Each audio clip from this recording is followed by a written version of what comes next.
Groundwater in Southern Africa is fairly underutilized. It's still a valuable resource in terms of water supply. As you know that we are becoming more water scarce, and as we exploit more groundwater, we are more likely to improve our water security.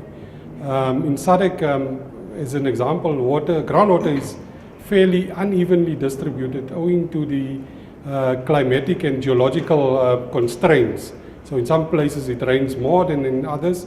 In some places we have more complex geology that makes the movement and occurrence of groundwater a bit more tricky. Okay, so as I mentioned, groundwater is unevenly distributed across the region, and SADC is also crisscrossed by transboundary watercourses. So we have very much shared watercourses in terms of groundwater, aquifers, surface water systems, etc. And these management of these systems make it difficult across countries. Although we have shared water protocols, the implementation and the monitoring of such is not there yet. And for the region to realize its water potential, we need to start looking at the policy and legal frameworks around sharing underground water resources.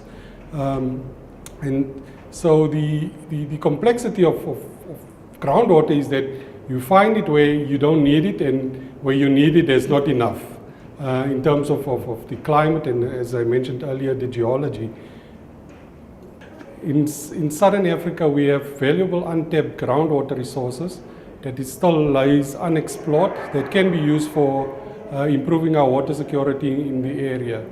The water quality and quantity of the area is highly variable in time and space because of the complex geology in which it occurs, the climatic and regime, for example, rainfall and evapotranspiration, human activities that impact on, for example, water quality, and especially in African cities and underneath African cities we have some huge pollution problems, but also the interconnectedness of the resource across regions, across political boundaries, across economic boundaries, where industrial activity in one area might send down more polluted water to another area. And this is important in that we develop policy and frameworks in which we manage the shared water resources as a common resource across boundaries, so that all the countries can benefit from this valuable resource.